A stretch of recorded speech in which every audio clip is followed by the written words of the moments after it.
Hi, everybody. Good afternoon. Welcome. We're just waiting for everyone to join, and we will begin in just a moment.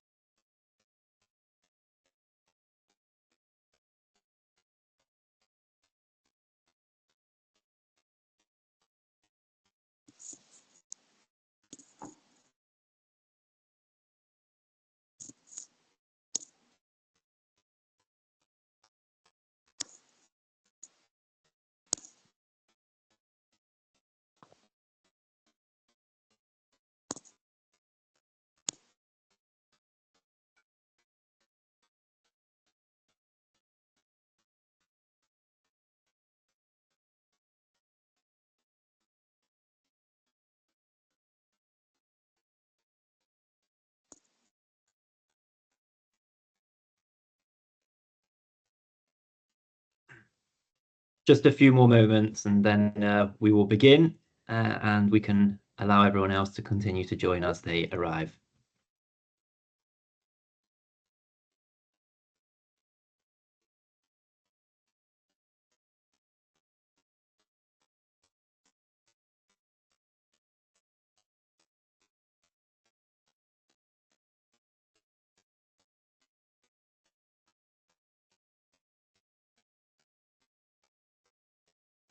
Right. Good afternoon, everybody, and welcome to another webinar in the INNEG series. Today, we are talking about delayed diagnosis in gynecology cancer, and we have the wonderful Mr. Alazzam, who has agreed to speak to us all today. Just before we begin, a couple of pointers. There will be a Q&A session after the event, so please use the chat function above or the Q&A function above in order to put any questions you have in. Feel free to pop them in as you think of them throughout the event, and we will look to try and get to as many of them as possible. Try not to make them claimant specific or client specific. Mr. Alazzam will be more than happy to answer any specific questions after the event directly. And today is more to discuss the general topics, although I appreciate you're welcome to ask anything that might come to mind. So first of all, obviously today, this event is going to be and is being hosted by us here at INNEG. And for those of you who maybe haven't come across INNEG before, we are a boutique agency and a consultancy which supports solicitors both on the claimant and the defendant side with accelerating the claim life cycle and reducing unrecoverable costs. We do this in several different ways, from the record management, the expert sourcing and management, as well as the treatment and diagnostic provision. And all I have to say is we've just launched an amazing new website and new brand, which you'll be able to find, search the different experts that we hold on our database to see who we have and what sort of numbers of different experts we have in the different categories, as well as access to all of these brilliant materials, webinars and blogs that we offer for free. So please do check it out afterwards. And obviously, if you require anything, if you need an expert sourcing or some pagination doing, reach out to us, and our merry men and our team of people here will be able to assist you. Moving swiftly on to today's events, we are delighted to welcome Mr. Alazzam. He's a consultant gynecologist and gynecology oncology surgeon at Oxford University Hospitals. And obviously, as you're probably aware already, he specializes in complex treatments, complex cancer procedures, fertility preserving techniques, and high-risk gynecology surgery. He's got over 20 years clinical experience, and he has authored some of the national guidelines and training guidelines for clinicians, both in the UK and internationally.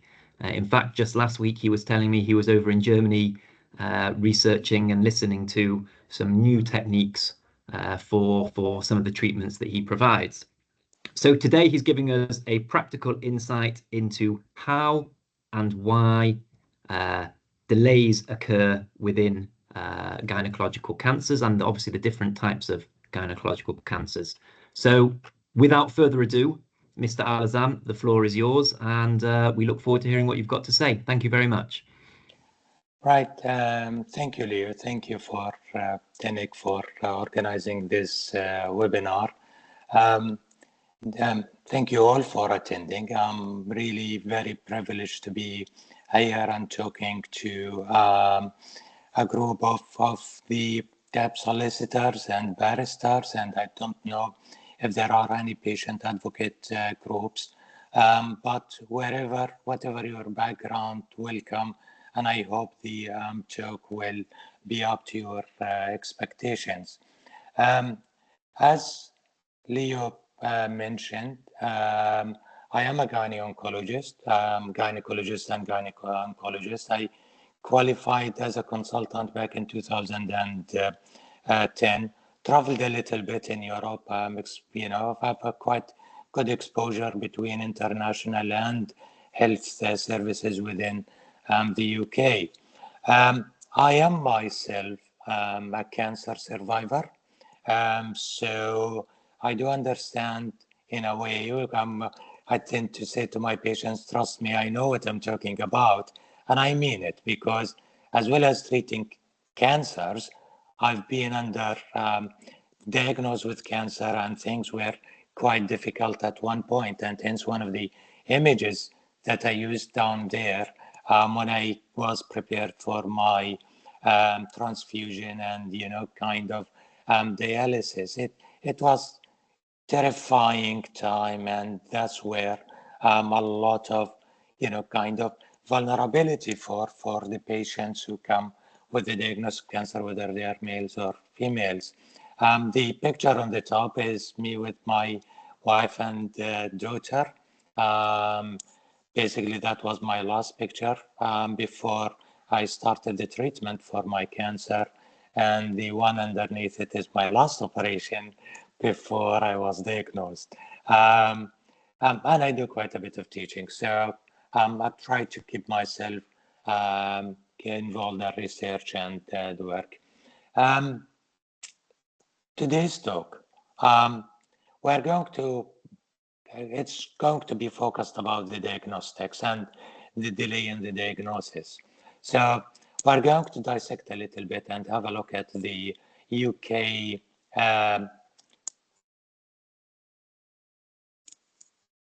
sorry, somebody is saying you can't hear anything. Can everybody hear me clearly? Mr. Alazzam, yes, everyone can hear. I think that particular person was struggling with the audio, but please continue.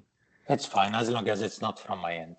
So basically what we are going to do, we are going to map the pathway for referral and 2 weeks wait referral, because this is quite important. We'll differentiate between a delay and a negligent delay.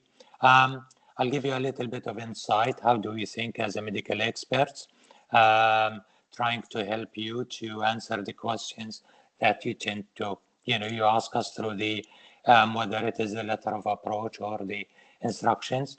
And then, of course, we're going to go a little bit into talking about the gynecological cancers. Don't worry, I'm not going to do too much medical. I'll just focus on the relevant information. I have few case studies, all of them in the public domain, so we will be discussing them. Therefore, we do not have any problem with the confidentialities. And then we'll just dip into the take-home messages and try to answer as many questions as I can at the end of the meeting if there are any questions. As you all know, medical or health service is bound by the duty of care. If there is anything important in the health service, it is the duty of care. So we don't choose it. The minute that we go to work in a healthcare, irrespective whether you're a clinician, nurse, receptionist, administrative, all of that, we agreed, have no option but to agree on providing the duty of care. And the duty of care has two major principles: promote well-being, prevent harm, or keep people safe. Whatever that harm is, whether it is from us or from other causes. Now, if we fail that, then we would have failed our duty of care to our patients. And that's where, depending on the gravity of that failure on the duty of care, then we might be, simple problems, probably no one would worry about.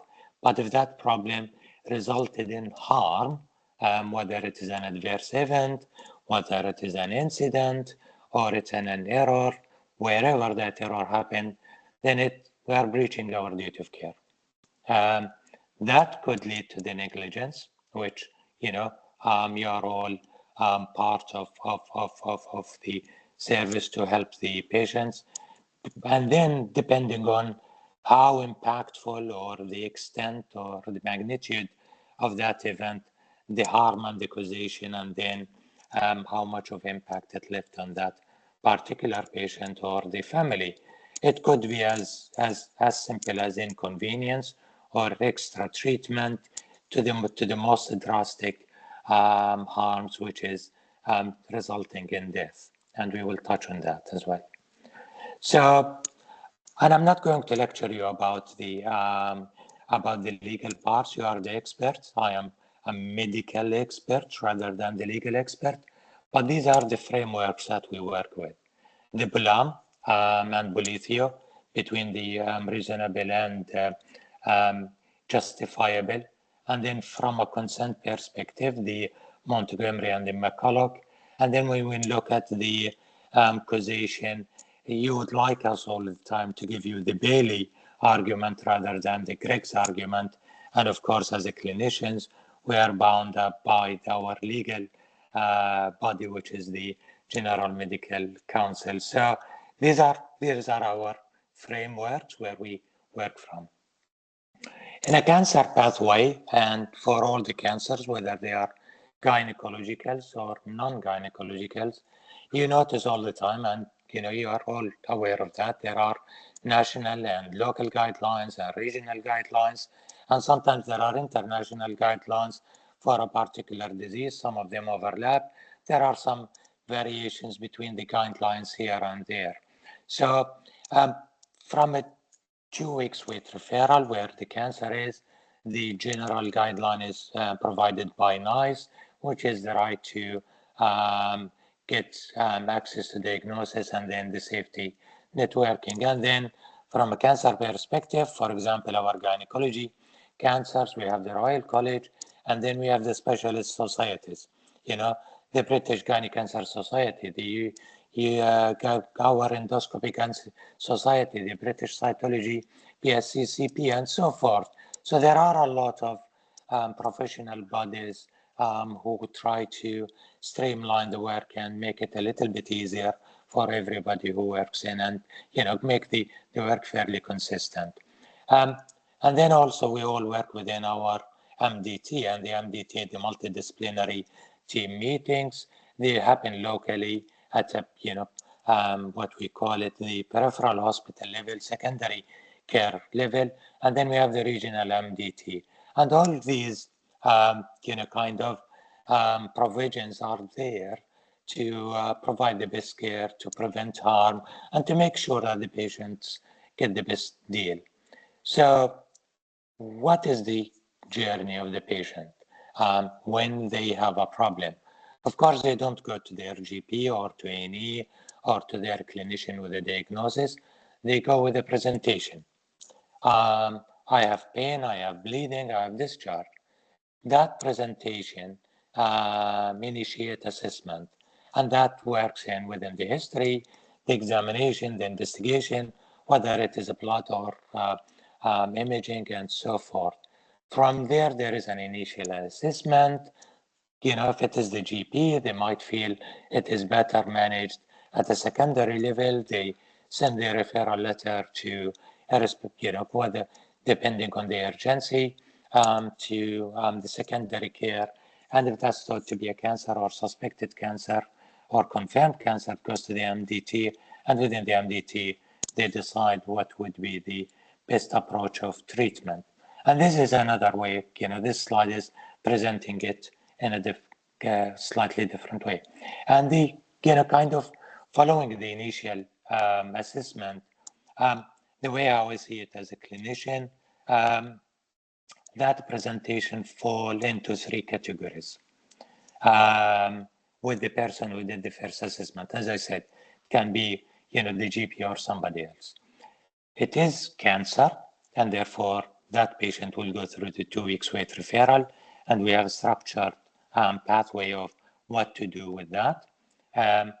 It is not cancer, and I'm pretty confident that it is not cancer. Then the next question would be, can I manage it locally?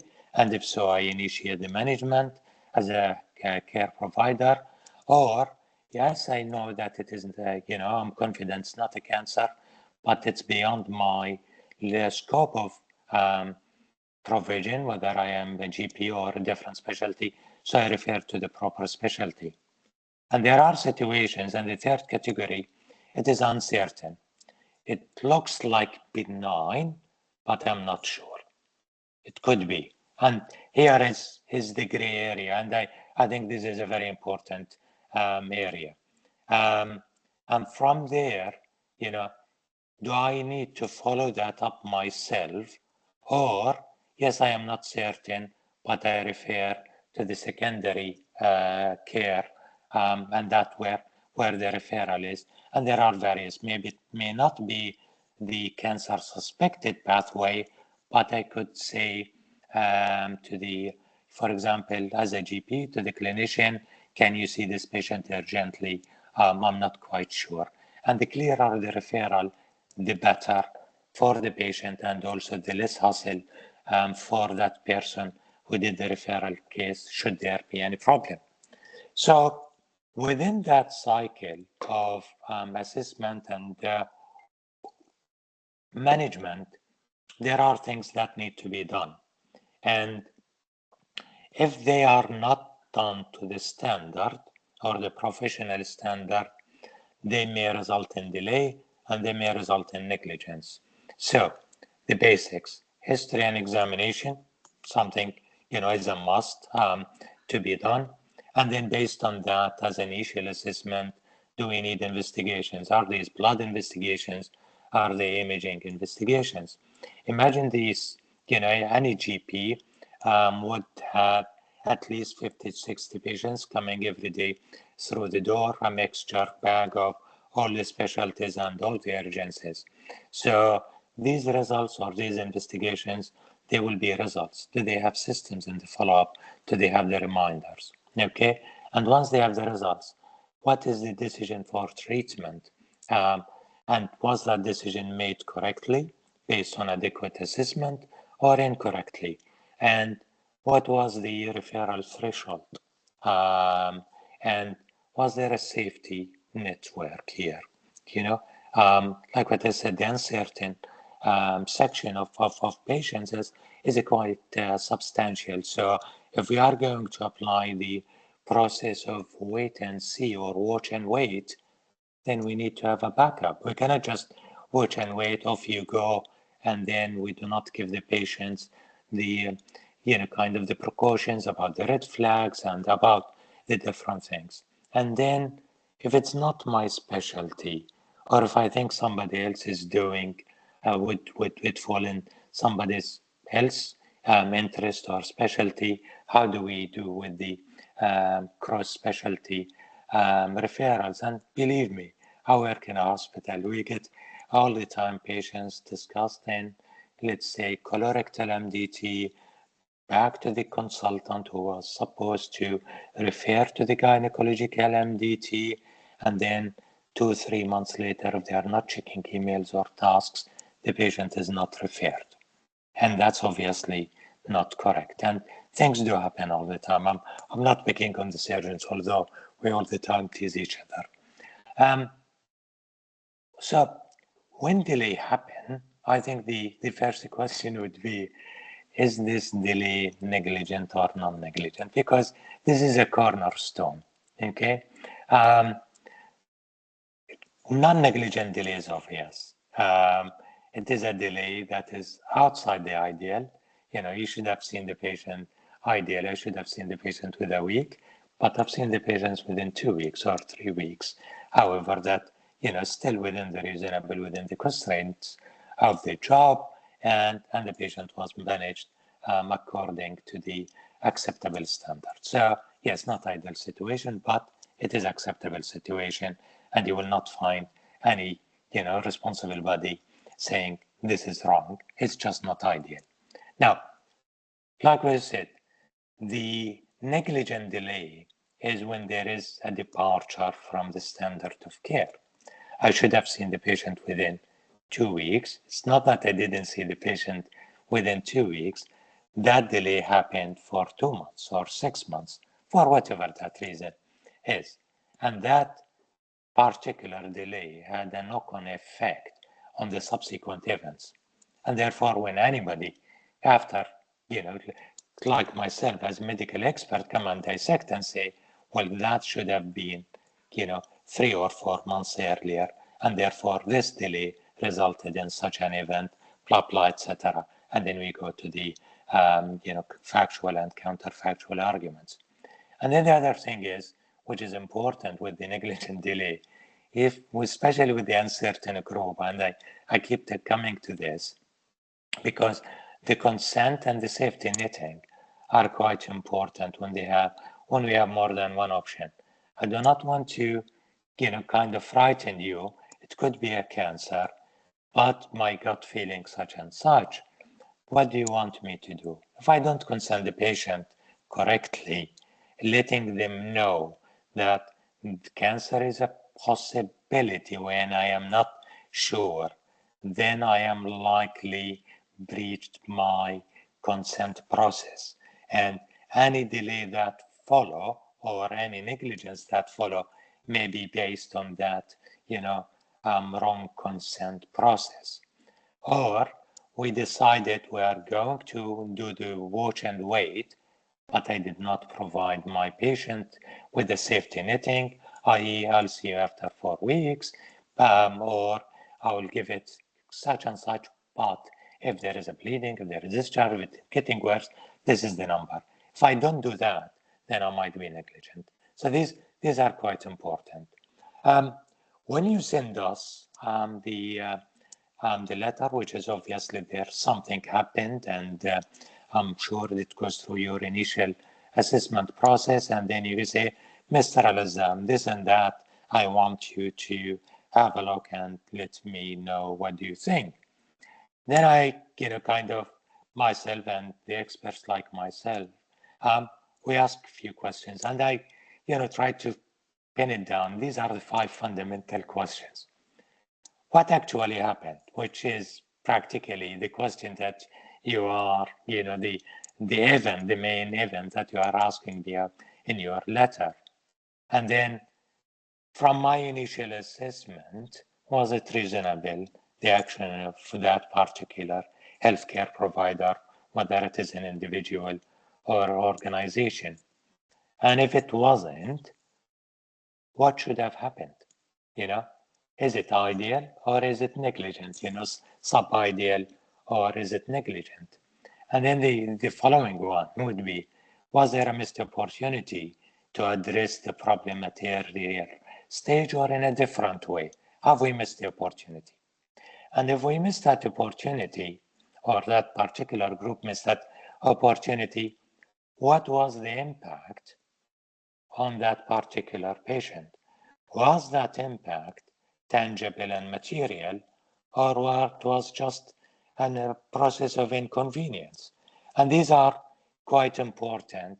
And then from there, we provide you the opinion and start giving you the answers, whether it is a breach of duty causation, and then we start trying to reach with you to a degree that we build up in a non-biased way, give you the more certain answers, because I think when you ask the questions, you want to have as certain as possible.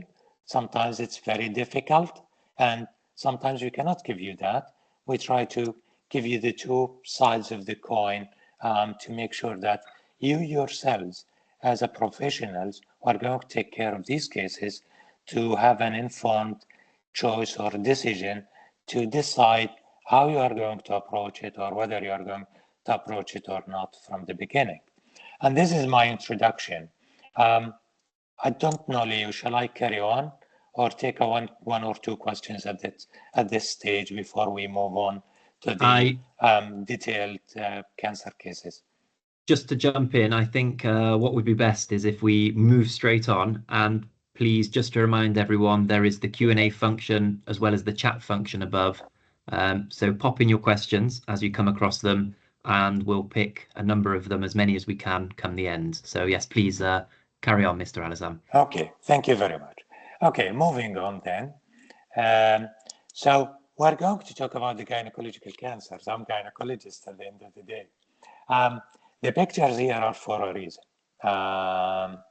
Gynecological cancers, there are a host of cancers. They are influenced by so many things, okay? Part of it is pure luck. You know, somebody gets a cancer, I got cancer. I do not have any genetic predisposition, but some of the gynecological cancers, they do have genetic predispositions. Others, they are related to habits. Do you smoke? Are you overweight? Others related to infection. You know that human papillomavirus for the cervix and the vulva and the anal region cancers. And some of the cancers can present easily. Some of them, a patient found herself, like the picture, which is I got, I think, from an American lady, put a picture for herself, is the abdomen got swollen within 3 months. So it varies, and that's important to understand, and I will come to that in the next slide. So the cancers we are talking about, let me have my screen precursor here. Can you see the monitor? Or I'm sorry, let me go back again. So here we have the ovary, the uterus, the tubes. Sometimes most of the times we group the ovary and the tube together. When we talk about ovarian cancer, actually we talk about tube ovarian cancer, because believe it or not, till today, we do think, we don't know exactly, is it the tube to the ovary or is it starting from the ovary? So we always group them together. And then we have the uterine cancer. And the uterine cancer, there are roughly cancers that start from the lining of the uterus, okay? And these are further divided, or cancers that come from the muscle, which is the fibroid. And this is quite important to know, is what we call it the sarcoma, or in our jargons, the leiomyosarcoma. And then you have the cervix, okay?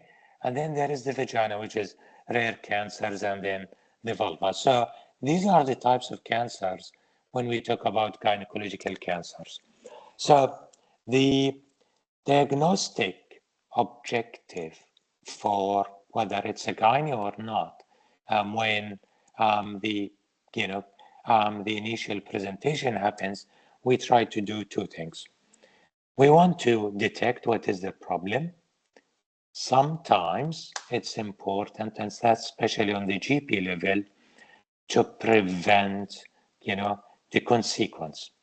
And especially in the high risk, where they have genetic issues or underlying problems that may or put the patients at a higher risk category for developing a cancer, okay?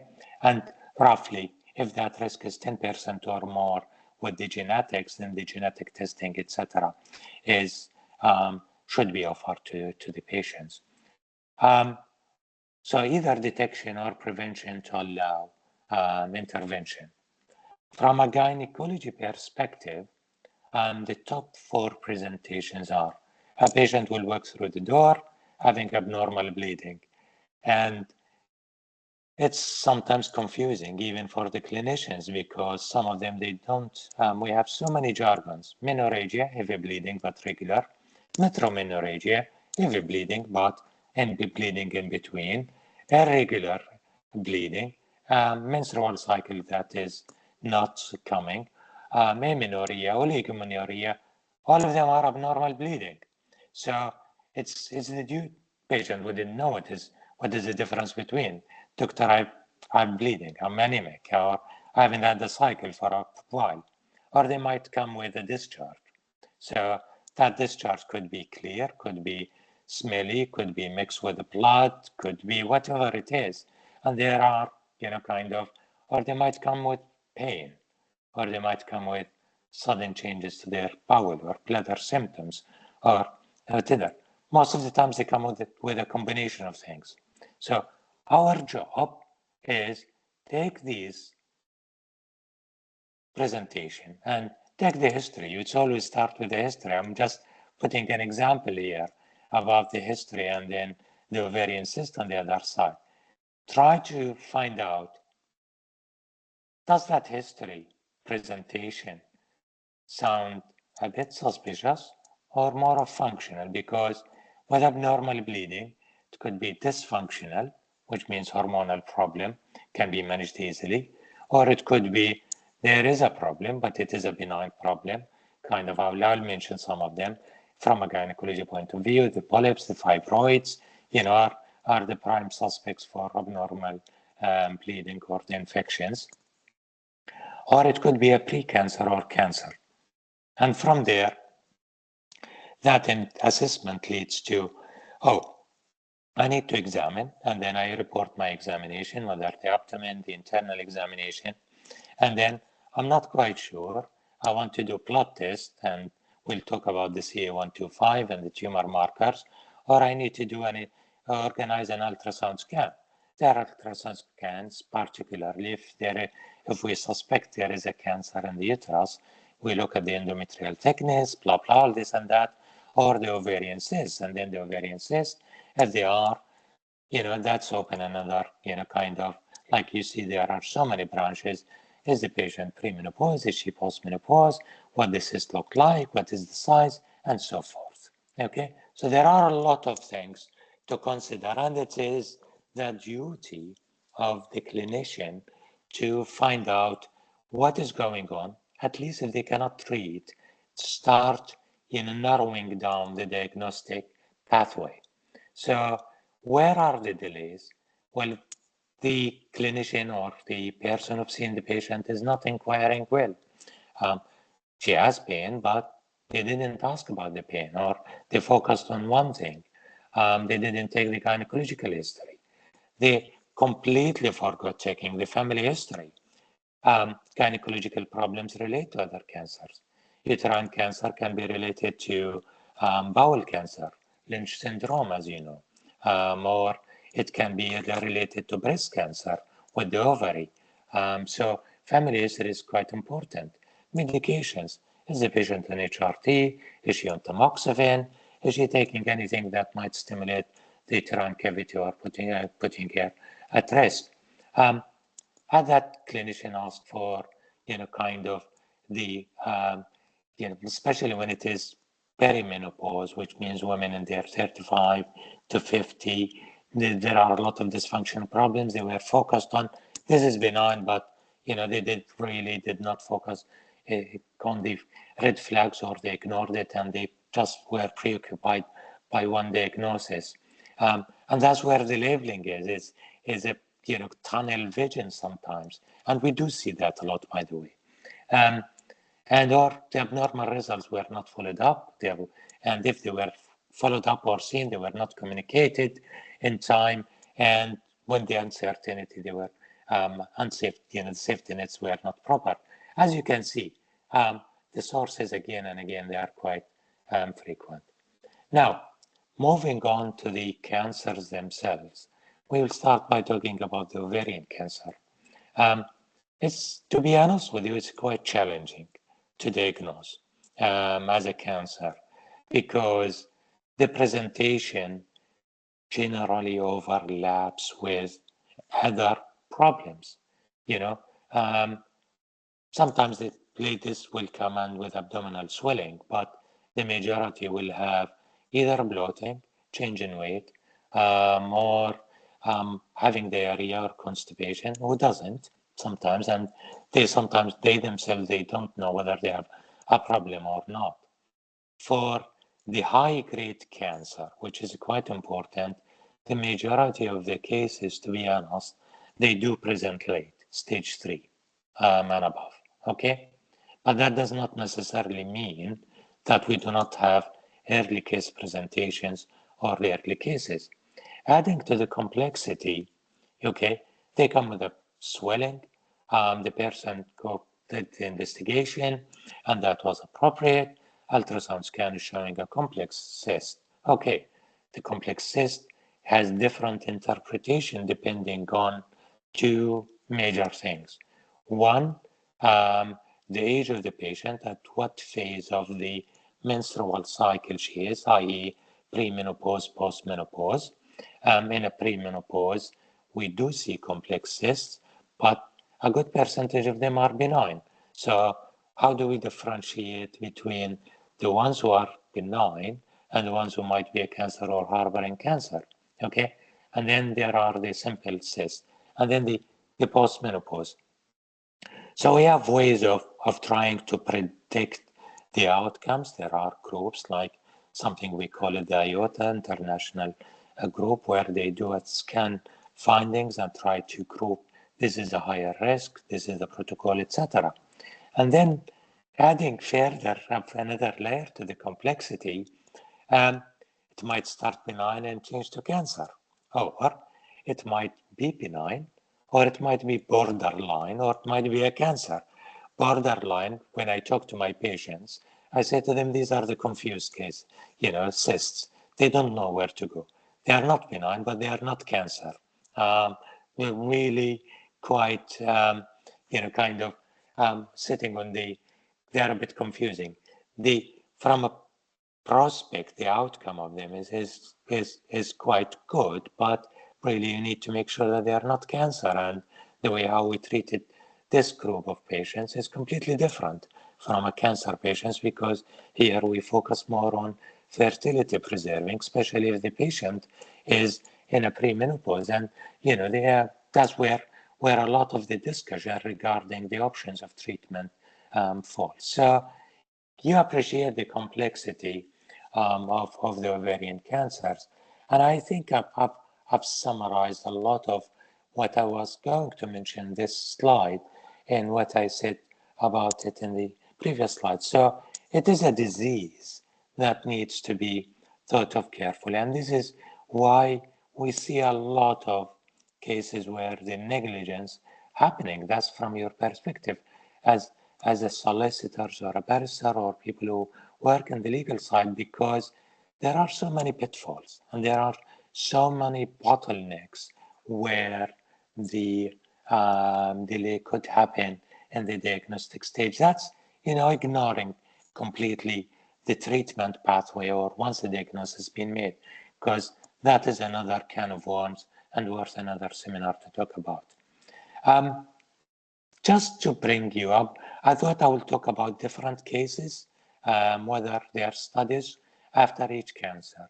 So it is an important, I found this case, quite important, the Oliver versus Williams case 2013. And this is a woman who was in her 50s, presented to the GP with fake symptoms, and that resulted in delayed diagnosis of stage 3C ovarian cancer.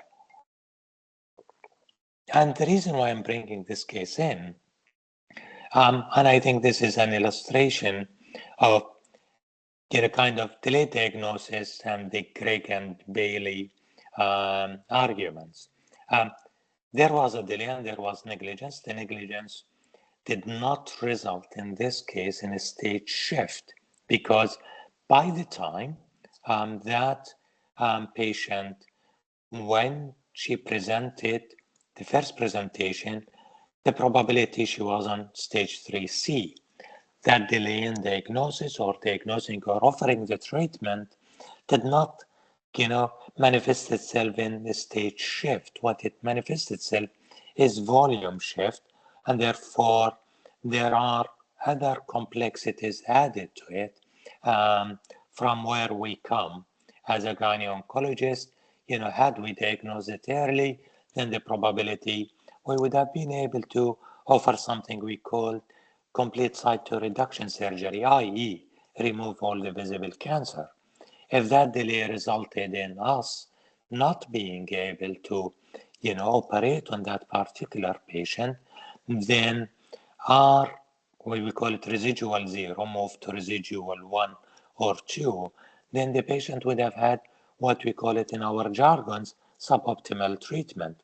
That suboptimal treatment results in, while it is the same stage, shift in prognosis, and also it results in shift in suffering, and therefore there is more damage, as in psychological damage and physical damage, and there is a likelihood shift in the prognostic damage, and that is not probabilistic, it's a actual factual shift. And these are quite important, kind of even within this stage to realize that these things do happen. Settlements, I'm not promoting any group over the other. I just used Google, give me settlements about ovarian cancer related to delay in diagnosis, and you can see they are quite common. So, most of the cases with the delayed diagnosis, especially if they trust, admit liability, they will like to settle it before it goes to the court, because that is where it is, I think it's best for everyone. Okay. Now, this case worth considering because I know again it's resulted in settlement, and again it's not a promotion of the legal firm. It's about the BRCA mutation 1 and 2. It's actually, this was against the other part of this was the Royal Marsden, which is one of the top cancer centers within Europe. The patient was known to have BRCA mutation. The patient, the guidelines were there, the nice recommendations were there, yet, and the patient was under the genetic team, yet the team failed to offer the patient, despite all of this, the risk reduction surgery. As a result, she ended by stage 3, developing advanced ovarian cancer and died as a result of the disease at a young age. And I think resulted in 1 million compensation. So, and I do see every now and then cases falling within that category. The treating party failed to consider the genetic predisposition. Now, moving to a case, and I do apologize, all these cases that I chosen, they ended by death. My source for this is the coroner's records, so they are all in the public domain.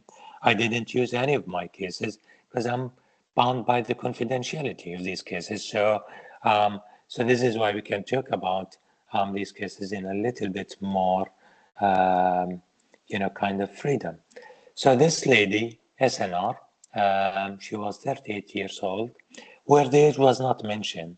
I tried to predict the age. So, please do not, if you find the age is slightly different, sometimes it was mentioned, other times it wasn't. So I tried my best to figure out the accurate age. So she presented to her GP with abdominal discomfort and heavy vaginal bleeding. She had a high BMI, so you can see there are a bit of problems here. So the GP correctly requested ultrasound scan. It showed thickened endometrium. Because of the body habitus, they could not see the ovaries very well.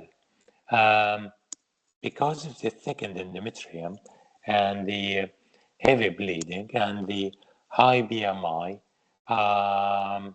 the sonographer or the radiology consultant said should be again referred to for gynecology review, because we have few red flags here and a couple of risk factors. Unfortunately, that did not happen. The GP missed it. So that GP, things went to November, symptoms persisted. the GP realized the mistake or the error or the delay, got panicking a little bit, said we need to refer the patient urgent. Whether that GP did not refer urgent, tick the box urgent correctly, or whether the admin did not do that correctly, that particular patient, unfortunately, was sent through the routine pathway. And not that many details were mentioned in the letter. Even the person who would have triaged that letter, see no see on the back burner, didn't know much about that particular patient, unfortunately. Fast forward March 2021, and we are in the COVID area, so you can see how things are going to pan out here. She presented to INNEG, pain, heavy bleeding. And again, the team there, the gynecology or the INNEG, they said, you need ultrasound scan. They mentioned that they didn't organize it. And then rather than being referred to be seen and taking all the previous history in consideration, and that patient should have been, in my opinion, seen face-to-face at least. So 9th of March, 4th of March, INNEG dealt with the bleeding. We will do ultrasound scan for you, blah, blah, maybe a bit of medications here and there, organize referral to gynae urgently.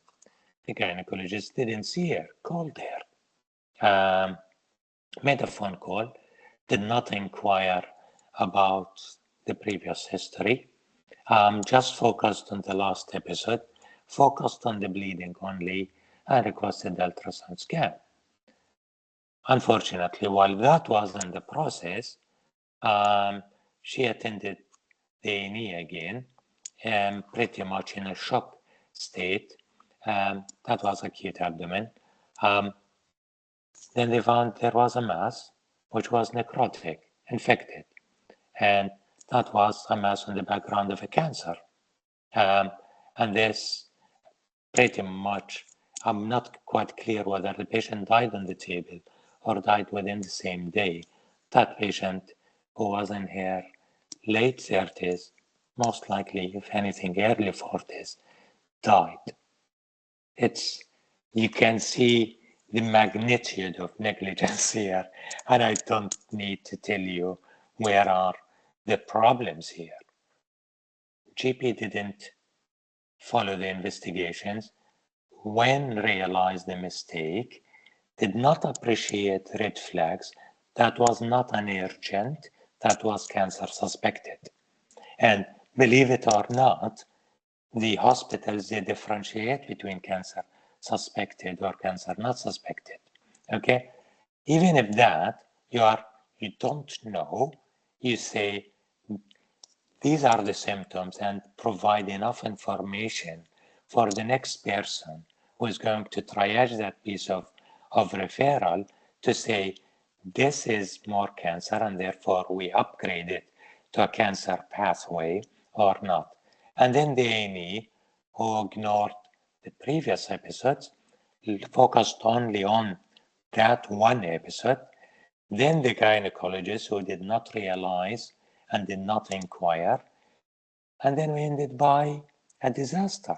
Unfortunately, life was lost due to this catalog of errors. And all of them are avoidable, by the way. All of them, contributed to patient death, in my opinion, at least from the information that was available to me. So, so the themes, I've mentioned them in my discussion. For the sake of time, I'm going to move on to the endometrial cancer. So, due to the changes in, kind of the habits, etc., you stop me if I go over, or if you are happy, I'll carry on talking. Endometrial cancer is the commonest cancer in the Western world, is because of the increased BMI of the patients. Early cancer diagnosis, without where 80% of the patients present, is actually therapeutic. We can offer them therapeutic treatment, most of the times without the need to any adjuvant treatment. Any delay in the process can, okay, sometimes we have the nature of the disease, but can result in either adjuvant treatments, chemo, radiotherapy, or as you would all know, the survival will go down. So the red flags from history: polycystic ovary syndrome, which is, the ovaries are not working very well. Patient coming having, will have a cycle every 3-4 months. It's a common condition, so associated with subfertility and so forth. Higher BMI, why is that? Both of them are sources of estrogen.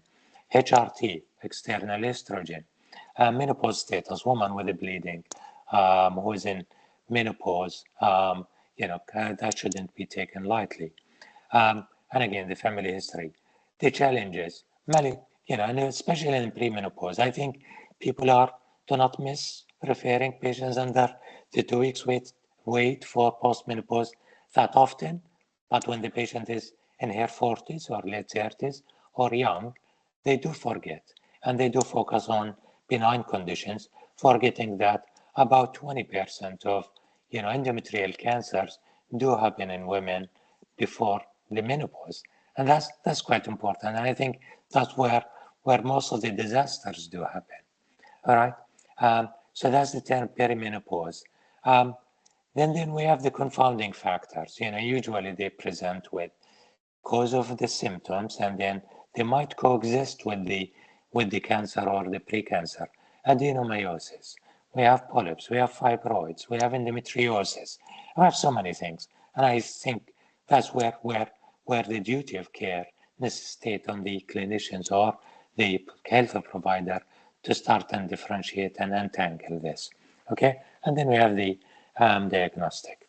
So really, here I want to move to the case, and again, my young woman, and this will highlight. So this is another case from the coroner's records. KM was 44 years old. She had a history of asthma, she had a depression, back pain, really difficult to move around. In May 2020, she presented with her possible menopause symptoms. In October, she mentioned to her GP that she was having irregular bleeding. The blood tests were within the normal. So that was 2020. Referral or taking the symptoms more didn't happen until June 2021. She was more of anemic. January, sorry. Then by March, she was reviewed again, PV bleeding. Ultrasound scan was requested. And again, the catalog of error started here. Following this, the ultrasound scan was not followed up on.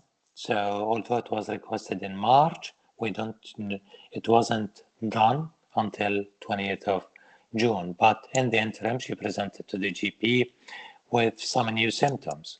GP re-requested ultrasound scan. So the first ultrasound scan was done on the 28th of June, but that was not, reported to the GP.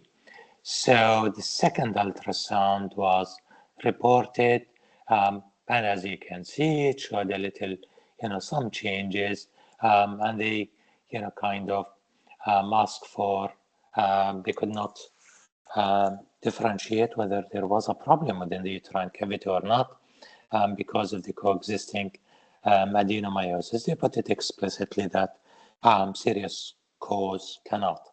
So the GP takes the adenomyosis, does not think of the other red flags that been before, refer as benign. So the patient gets referred as benign. She is not, and then gets referred to the colorectal as well. Colonoscopy negative, but the gastrointestinal or colorectal thinks that there is a mass. they request a CT scan, and then the CT scan showing that there is a pelvic mass. The hospital do not contact the patient by phone. They wanted to do an MRI scan to do more. They still continue to send letters to the patient, and the patient, we don't know whether she didn't receive the letters or not, but she didn't attend. So nobody picks up the phone to see why she's not attending, and therefore the process of finalizing the diagnosis and offering the treatment gets delayed further, and unfortunately, a year or so down the line, the patient died. And when I looked at this case, we're preparing for this webinar, I looked at it, okay, my thing, this is what happened. What should have happened is at least by the time that hemoglobin ultrasound 20 patients should have been referred under the 2 weeks pathway. Generally speaking, by March, definitely had to be referred by June. And that pathway and reaching the diagnostic and receiving the treatment should have happened no later than August 2021. And, kind of all these delays until 2022 definitely resulted in, stage shift, prognostic changes, and resulted in death of the patient. For the sake of the time, you will have the slides, and I'm happy to answer your queries. This next case pretty much follow the same rhythm of delays. So for the cervical cancer, the red flags are similar to the endometrial cancer. Sometimes it's the easiest for the legal body to go for negligence or to claim for negligence, because the majority of the cases, every now and then we have cases where there was a misdiagnosis, but the majority, the delay in diagnosis happens on the level of the cytology was reported as normal when it wasn't, and that usually results in case shift from pre-invasive disease that could have been easily diagnosed and treated. Therefore, there is no death or kind of mortality rate as a result, to a stage shift in terms of if the patients are alive but they lost the uterus, they lost the fertility, they are subject to chemoradiotherapy, they developed fistula, they needed a stoma because, the minute that they are beyond stage, what we call it 1B2, which is about 3-4 centimeter size uterine cervix, really they are getting into the, we're getting into the, okay, they have radiotherapy, they have chemotherapy, they might need exentration, they're likely to, there is a fistula, there is so much. Cases of interest, there are two. One of them, I think, is the against Cambridge, and that's about the case that brought by 3 patients against the cytology firm. So that's where the diagnostic delay was brought into these patients. And I think the other case, which is from April 2020, the Whittington XX versus Whittington, about the surrogacy. So the complexity about cervical cancer, it's not only the survival, it's about the loss of fertility, which is definite. And up until that case, I think the compensation was reasonable. Here, this case opened the door for claiming for commercial surrogacy. Another example from the coroners, where a patient had a smear test that was reported normal, and this is not one failure, this is multiple failures as well, as it's all the cases in negligence. September reported normal, July 26, so there was no need to worry, she didn't have any symptoms. By July 26 or 2016, PV bleeding abnormal, GP noticed, referred urgent quite correctly. Then she goes to the gynecology clinic and assume it was not the colposcopy clinic, it was the general gyne clinic. Examination by a gynecologist was not done. So whatever the reason, so I don't know the ins and the outs of the case, but that's from what the records available. So they were managed as benign conditions. So well, both in August and November, there was no record of examination and trying to find out what was going on. So that went on until the patient presented again to the GP, bleeding. The GP did the examination at that point of time. As you can see, we're almost 6 months down the line, saw a lesion in the cervix, and rather than, so the examination was correct, the referral pathway was wrong, that was not routine colposcopy, that was a woman with abnormal bleeding, a lesion in the cervix should have been through the 2 weeks wait pathway. Let's say this is not ideal, however, there wasn't much of a delay. So she was sent in the colposcopy. With the colposcopy, cancer was diagnosed. As a result of this, and I think she ended by having chemoradiotherapy, automatically that would have triggered the national audit looking at the smears. The smear in 2014 was abnormal. So that was missed as well.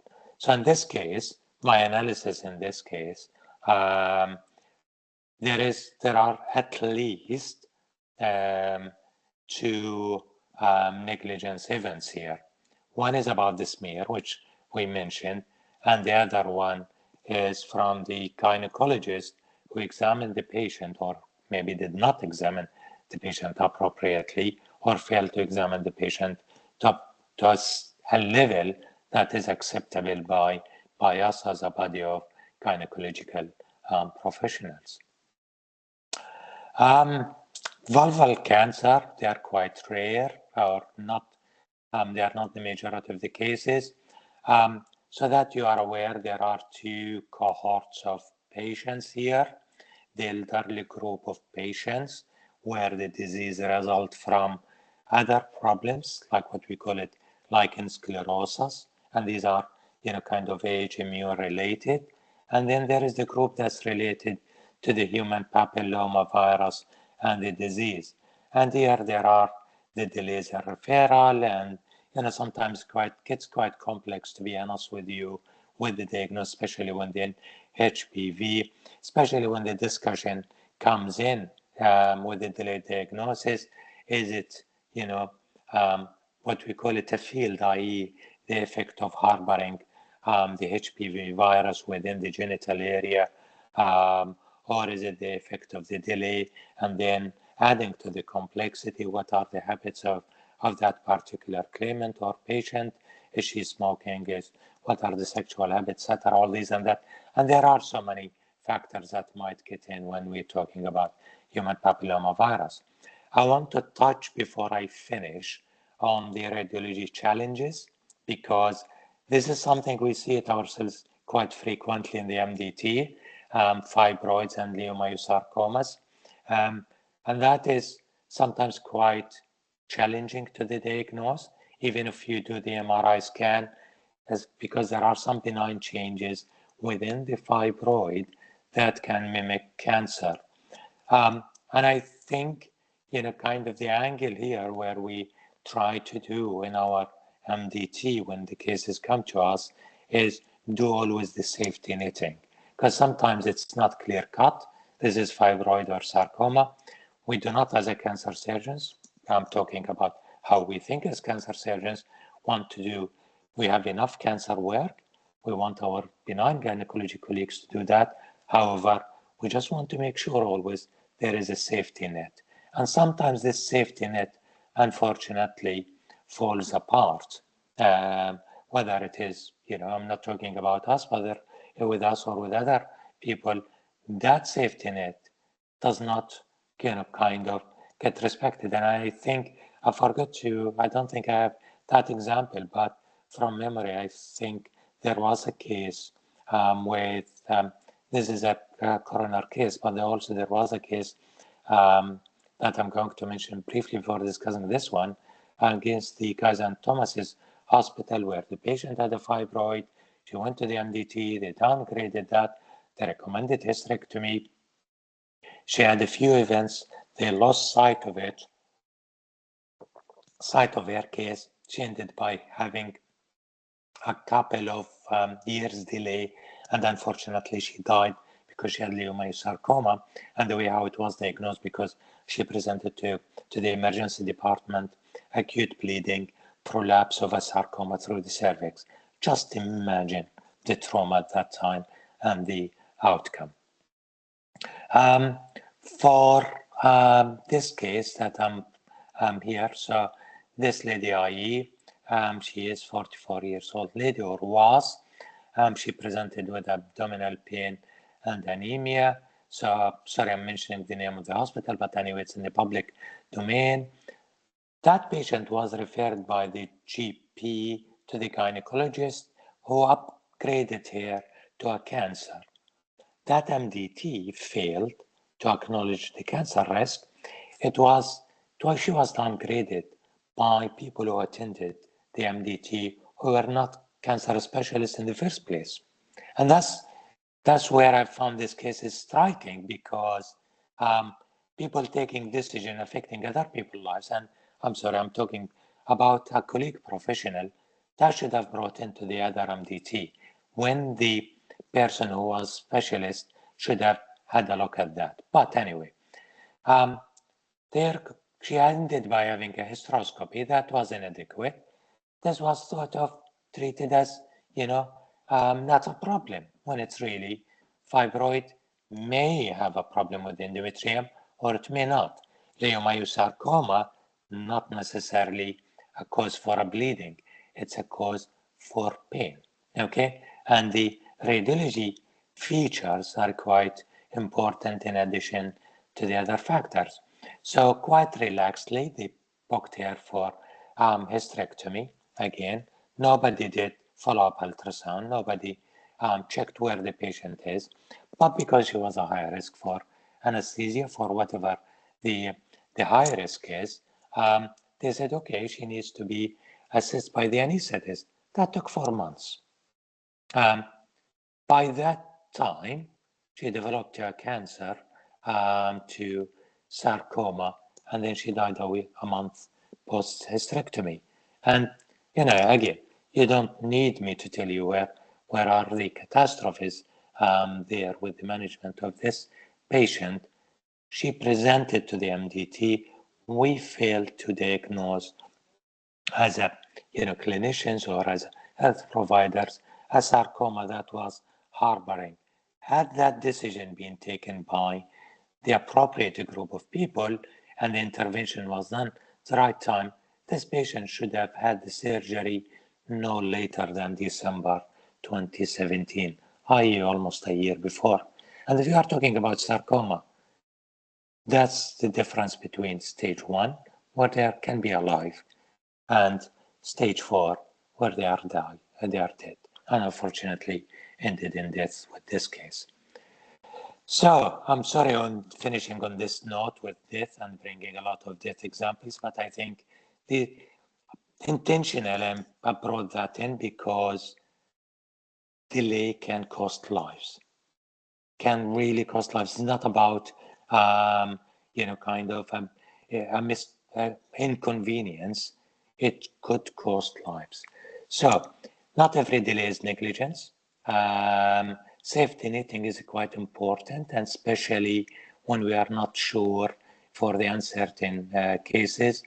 I think sometimes we might have to reevaluate our diagnostics as a group, say organizations, MDT, GPs, professionals.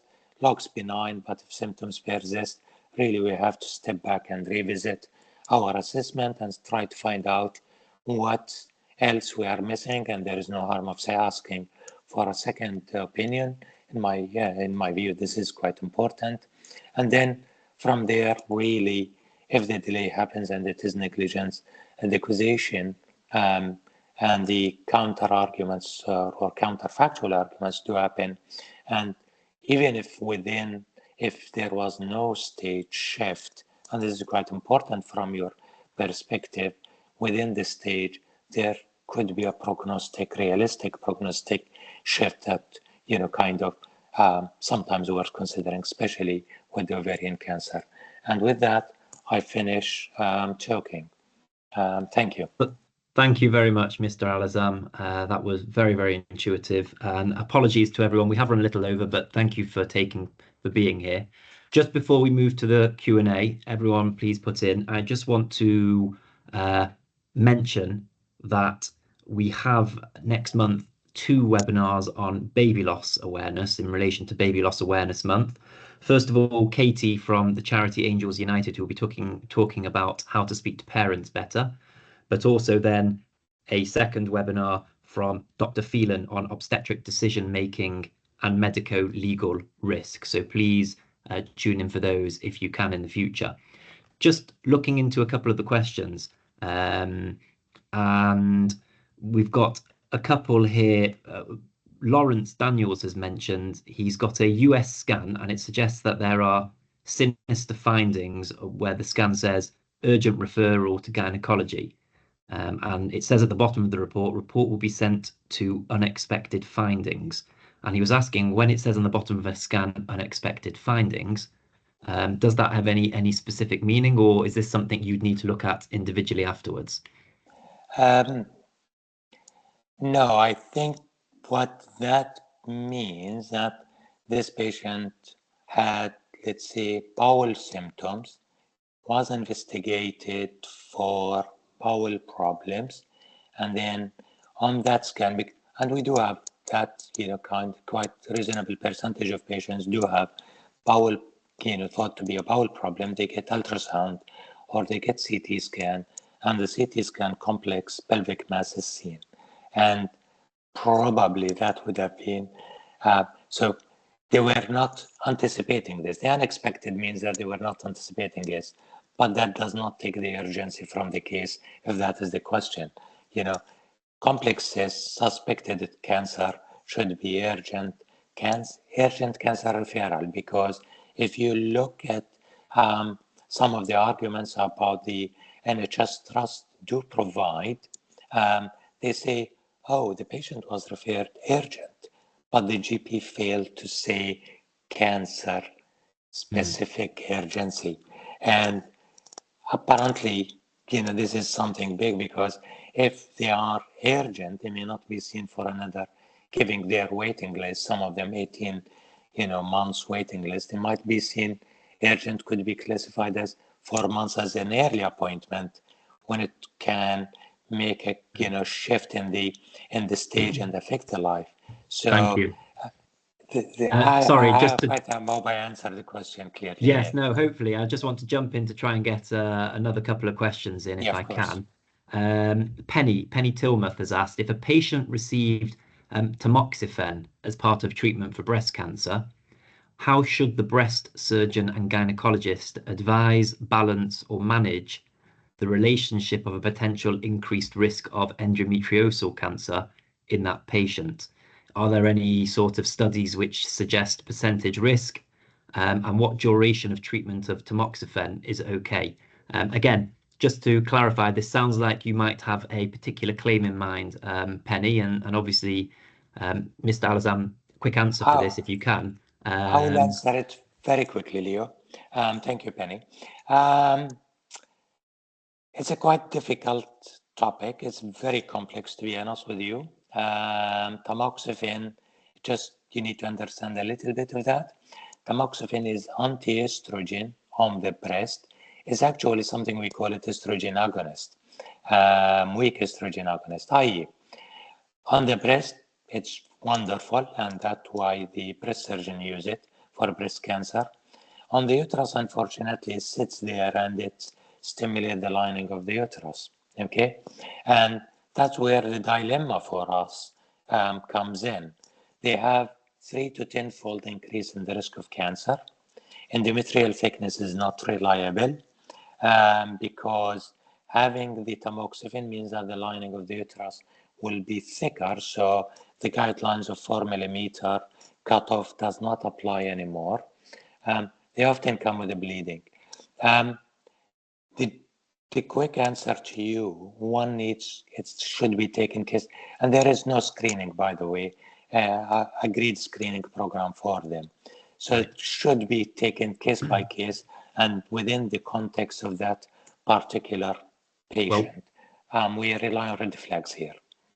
Thank you very much for that. And just one final question to close out, if I can, Mr. Alazzam. What has been a really fantastic webinar, and there are plenty of messages of thanks already in the group chat. If there was one take-home message that you'd want solicitors to remember when handling delayed diagnosis claims, what would it be? That's another difficult question. Look at the case, to be honest with you. The other thing is your strategy needs to be clear from a lawyer point of view, trying to think as you, because it will be clear from you from the outset. Is it an upset patient? Is it a stage shift, or is it a death?